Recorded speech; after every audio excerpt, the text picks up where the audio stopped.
My husband, John, who had a liver transplant, was discharged from the hospital before I was and cheerfully said this to me. "You know, I married you because I thought you were someone who would do everything on her own." John started the conversation like this and clearly stated, "I can't handle caregiving, so let's get a divorce." I wonder, how can this man, who once abandoned me, have the audacity to leave such a tearful message on the answering machine? Is he stupid or what? You're going to ask the person you pushed away to pay alimony? What is he even thinking? I couldn't help but laugh out loud.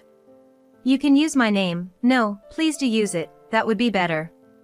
"Could you please write everything you can?" "My name is Sarah Thompson." What I'm about to tell you happened 3 years ago when I was 37. Back then, my name was Sarah Johnson. I was married to my husband, John, who was my senior at the publishing company where I worked.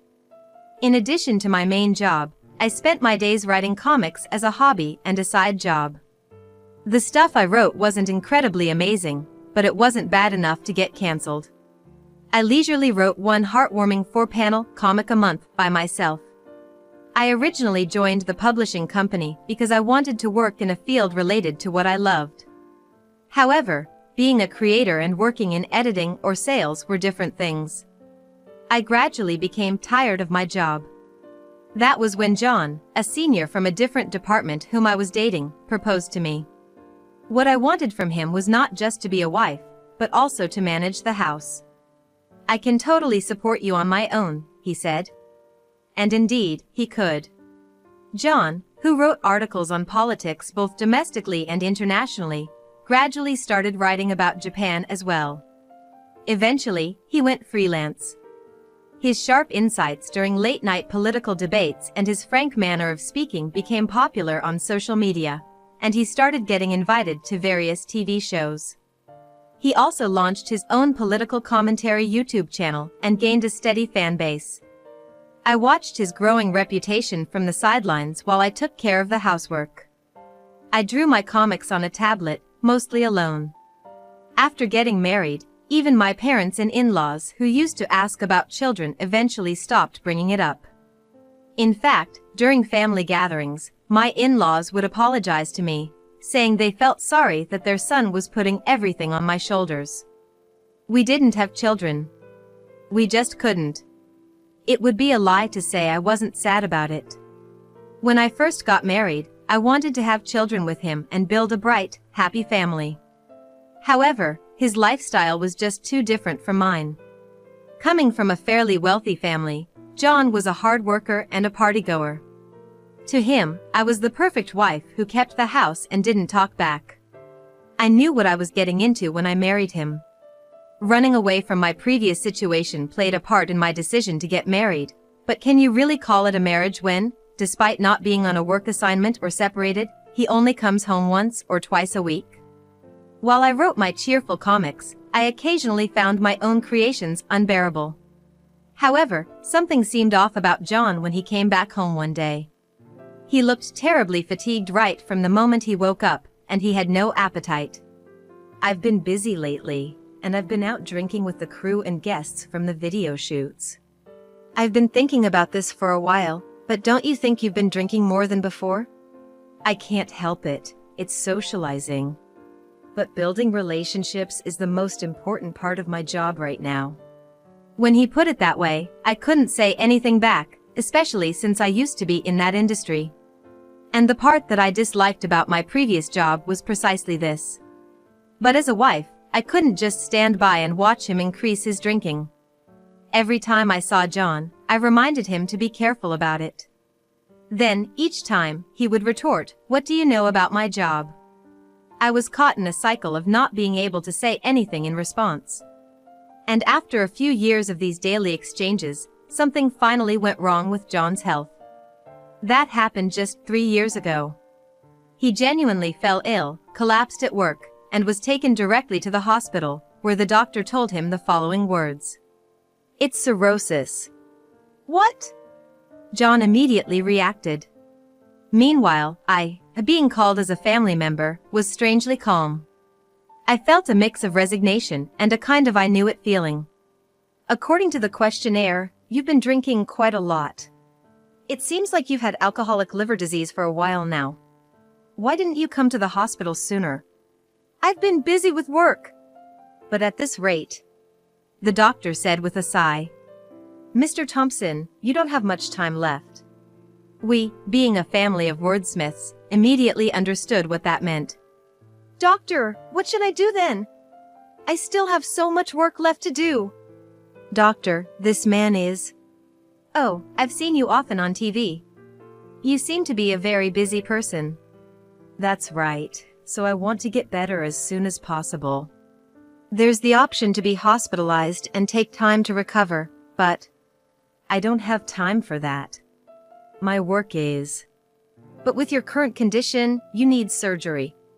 Surgery? Liver transplant. You should have come to the hospital sooner, the doctor said with a sigh. And then, we were told that there are two options. Either receive a liver from a deceased donor, or get a living donor liver transplant from a close match. Once he was moved to a private room for his hospital stay, John took my hand, looked me straight in the eyes, and said, "Please, give me part of your liver." I was taken aback. I had anticipated that he might ask this of me. Waiting for a liver from a deceased donor would take too long for him. I hesitated for a bit, but then said, "If I'm a match." "Oh, thank God. Thank you. You really are the best wife," he said, hugging me. I couldn't remember the last time he had done that.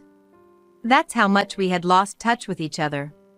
Maybe I still had a sliver of hope that this would make him turn his attention back to me. The tests showed that my liver was fit for transplant. Hearing the news, my in-laws blamed John for his unhealthy lifestyle and shed tears of gratitude for my offer. "I'm really sorry, Sarah. It's all because of this guy's unhealthy lifestyle that we've caused you trouble. No, if this had happened when I wanted kids, I might have said no. But now, I guess it was meant to be." John, who was listening from behind, was pouting and texting someone on his phone. I was admitted to the same hospital room for tests and surgery, and fortunately, the surgery was successful. John's prognosis was good. On the other hand, mine was not. In living donor transplants, there's a small risk of complications for the donor. I didn't think it would happen to me before the surgery, but I was too optimistic. I ended up being one of the unfortunate few. John was discharged from the hospital before me and returned to work right away. He even used his condition and the transplant as material for his job. I spent my days in bed watching his videos, and there was one thing that puzzled me.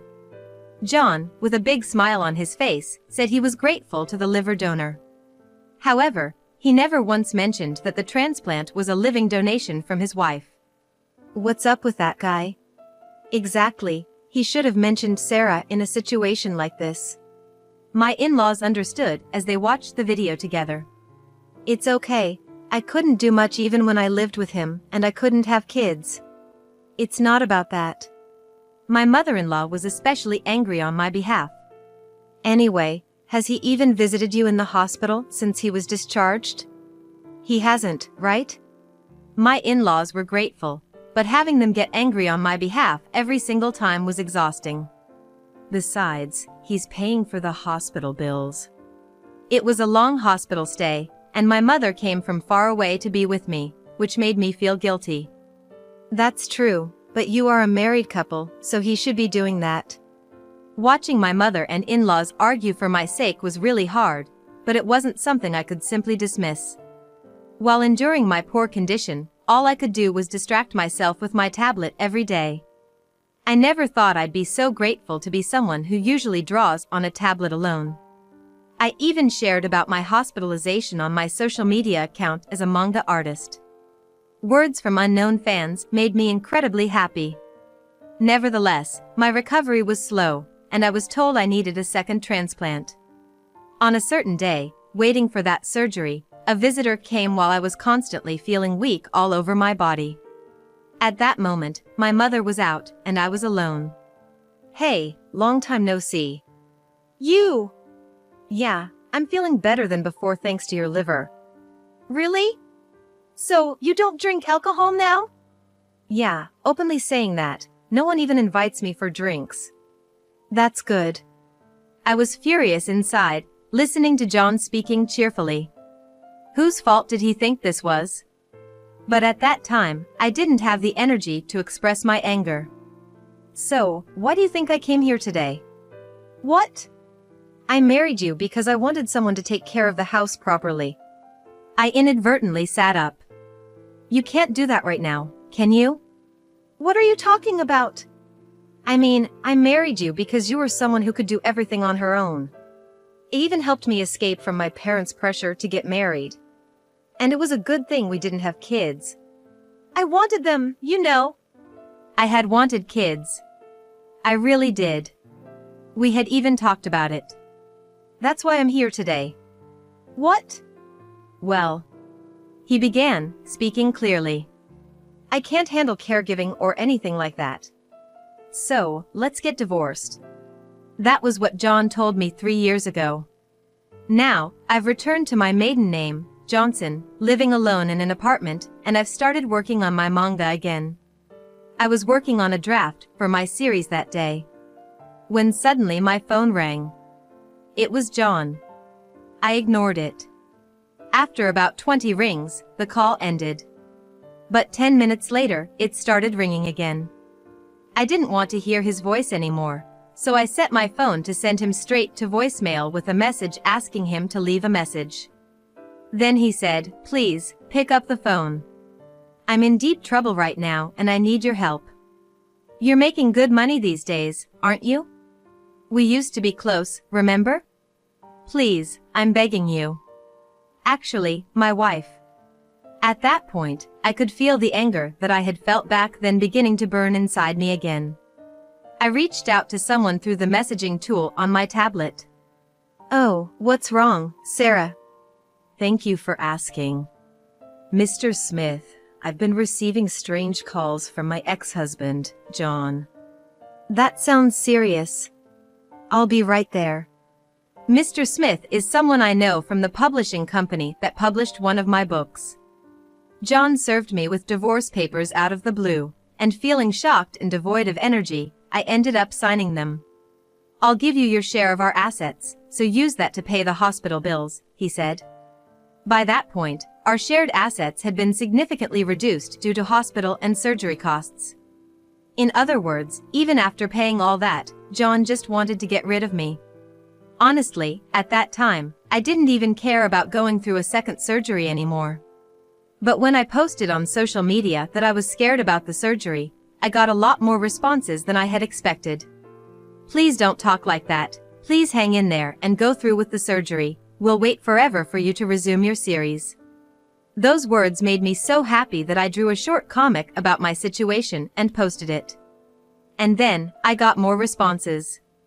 Maybe if I keep writing about my current situation, everyone will be happy. That's what I thought. Since then, I've been drawing comics about my health condition, upcoming treatments, and my feelings as much as possible every day. Initially, I just added explanations to single drawings and posted them in series. Gradually, not only did the responses increase, but I also started to enjoy the drawing itself. I began to create comics in a 4-panel format, turning myself and my doctor into characters and depicting my situation in a comical way. I continued to do this before and after the surgery. And it went viral. Even when I was still in pain after the surgery, when I asked for my tablet or smartphone, my mother would give it to me, albeit with a resigned look on her face. She knew that it would make me smile. This viral moment on social media led to a book deal from a publishing house. Mr. Smith was the person in charge at that time. "The drawings are pretty rough, is that really okay?" I was worried about that. The series I had been working on was a solo project, but I had always made sure to produce high-quality work. However, the things I posted on social media were more like rough sketches. "That's what's so good about it." "Really?" "Yes. It's proof that you were in a state where you could only draw rough sketches, but then you found hope and gradually started to pull yourself together." "I see," I thought. In the end, The Diary of My Illness, published as a book, became an unusual hit, being the first popular comic on social media in my career. The second surgery went well, and The Record of My Recovery was published as a sequel. Given the content, I started receiving a lot of media interviews, and suddenly I, the artist, became famous.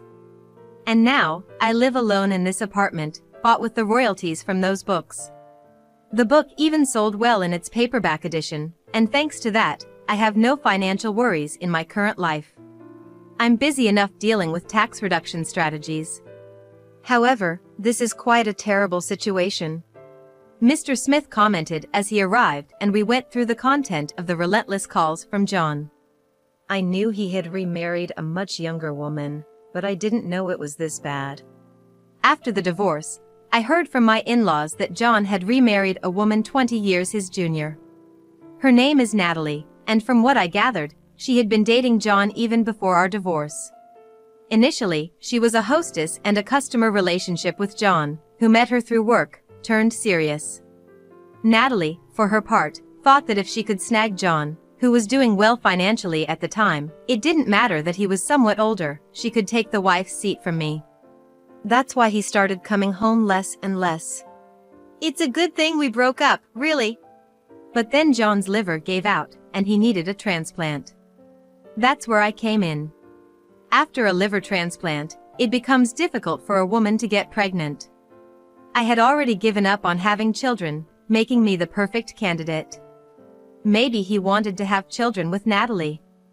So, he delayed bringing up divorce until the right moment. Then he took advantage of my vulnerable state to make me sign the divorce papers. At that time, I hadn't realized that John was having an affair. So he was able to settle everything just with the division of assets. But he just confessed by himself, Mr. Smith said, laughing heartily. Seems like he forgot that you can still demand alimony for infidelity even after you've found out about it. Didn't you? If he had known, I don't think he would be coming to me for money, I replied. Speaking of which, this request for money was indeed a turning point for me, turning misfortune into success. Natalie saw me on TV, got really fired up, and said, what the hell, his ex-wife is. It seemed like at first, she was thrilled about snatching away a cool husband from a nerdy and introverted woman. But before she knew it, she realized that I, the person she looked down upon, was on TV, basking in the limelight. She apparently couldn't stand it. That's when she started dabbling in forex trading. Got a taste of beginner's luck, and ended up getting completely hooked. By the time she realized it, she had accumulated a significant amount of debt and was covering it up with loans from payday lenders, all behind John's back. Things had gotten out of control. So, I'm begging you. You've got quite a lot of money now, right? Come on, for old time's sake, can you help me out? He pleaded. I burst into laughter. Are you out of your mind? Asking for money from me, whom you spared paying alimony to, with what face are you even asking that? I laughed loudly. Mr. Smith. Yes? I don't mind, actually, please use my name. Better yet, please write about it extensively. After that conversation, the torrent of angry calls from John ceased for a while. I was back to my quiet days of writing at home. Then one morning, while having breakfast, my old smartphone rang. Of course, I didn't pick it up. This phone had already served its purpose for daily use. Ever since John started his attacks, I had switched my main phone. Work communications and other necessary contacts were manageable via emails on my tablet and other means. From the voicemail of the now unused smartphone, John's voice echoed, Sarah, it was you, wasn't it? I just smirked and turned on the TV, catching the morning talk show just in time. They were featuring a scoop from a weekly magazine that hit the stands today, and it included this piece. It read, popular commentator John Thompson actually abandoned his wife, a donor for a living body transplant, to marry his mistress. That's how the story began. And of course, it was clearly stated that I was John's ex-wife. Oh my, who would have thought that the artist behind that sensational comic was his wife? I was really moved by that comic. And to think she was treated so terribly. The guests on the show were all chiming in with their 2 cents. Meanwhile, John's voicemail kept screaming. "It's all your fault! I've been disowned by my own family because of you." Well, that was expected. I had asked Mr. Smith, the magazine's editor-in-chief who is now in that position, to make this story big enough even for John's parents, who usually don't read such magazines, to understand by featuring it on the morning talk show. Initially, Mr. Smith wanted to keep John out of the narrative in his works. He asked me if that was okay. And of course, I told him. Absolutely not. Please expose everything as much as possible. I have no intention of seeing that man again, and if possible, I'd like to crush him in a big way. And so he did, resulting in the article that came out today. Because of you, my father told me that I won't be able to receive the inheritance that was supposed to come my way one day. I don't know anything about it. I answer to the voice on the answering machine. Yes, I really don't know anything about it. After all, I only spoke the truth. The fact that my ex-husband had to be hospitalized and undergo surgery was not something I thought necessary to mention at the time. It wasn't particularly relevant to my comic. But now, things are different. I've been dropped from the shows I had contracts with, and the plan for the book I was going to release has been scrapped. The number of subscribers to my channel is plummeting. What are you going to do about it? That's why I'm telling you, I don't know anything about it. I'll sue you. Who are you kidding? I have more grounds to sue you for our divorce reasons. And with that, I burst into laughter again, all by myself. Later on, John was disowned by his wealthy family. On top of that, he had to somehow repay the alimony and debts I demanded after our separation. It seems his new wife Natalie thought that with John's savings, they would manage somehow, even with some losses. But the truth was, John's work had always been like running in place. He wrote books and appeared on TV, earning a decent income. But on the other hand, the expenses for research trips for his books and production costs for his video channel were not negligible. In other words, his savings were in a constant cycle of increase and decrease.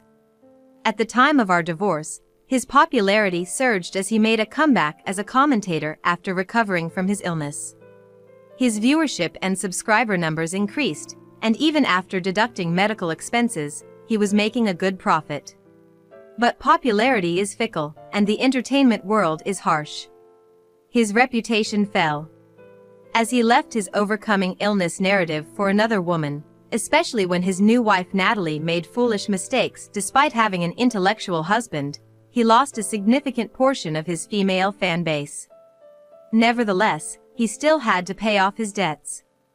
John ended up selling his condominium to repay them. Afterward, the two of them moved to a cheaper apartment, but their days were filled with endless arguments. "It's your fault for not managing the house properly. That's why we couldn't sell it for a higher price. You were the one who said I could do whatever I wanted," were the kinds of conversations they had. And then, his work opportunities drastically decreased. Realizing he needed to do something big to turn things around, John made a major decision. With just a simple set of equipment for video streaming, he set off for conflict zones around the world. He aimed to make a comeback with live broadcasts from the field. I was genuinely surprised when I heard about it from the lawyer who was in touch with John regarding the alimony. On the other hand, Natalie tried desperately to stop John's reckless action, but eventually, she gave up and returned to the nightlife. It seems that the debts Natalie had made could not be repaid just by selling John's condominium. Even the lawyer lost track of their whereabouts after that. As for me, since John's actions were exposed in a magazine, my name became well known again, resulting in the decision to reprint my comic books. It seems that the perception of the same book can change depending on the situation. Thanks to that, I've received a bit of unexpected income on my end. However, it hasn't really changed my own lifestyle much. I'm not completely healed physically, so I'm taking things at a slow pace, working on my comics while keeping my interactions with the media to a minimum. My ex-in-laws still show me affection, almost as a replacement for their estranged son. Even though my mother and I sometimes argue when she visits, we generally get along well. Now, my mother occasionally goes on trips with my father and ex-in-laws, just the four of them. Mr. Smith is a bit of a different story. Since he went out of his way to help me with this whole ordeal, we've started to occasionally meet for tea or meals. Since I'm not in the best of health, we avoid drinking. My parents and ex-in-laws have asked if there's any chance of us getting married, but to be honest, I've had enough of marriage. Mr. Smith isn't interested in marriage either, so being just friends, with a bit of distance between us, feels comfortable. When I told this to the four of them, they seemed to have mixed feelings of disappointment and relief. From now on, I just want to live my life at my own pace, without being swayed by anyone else. Nice and easy, at my own pace.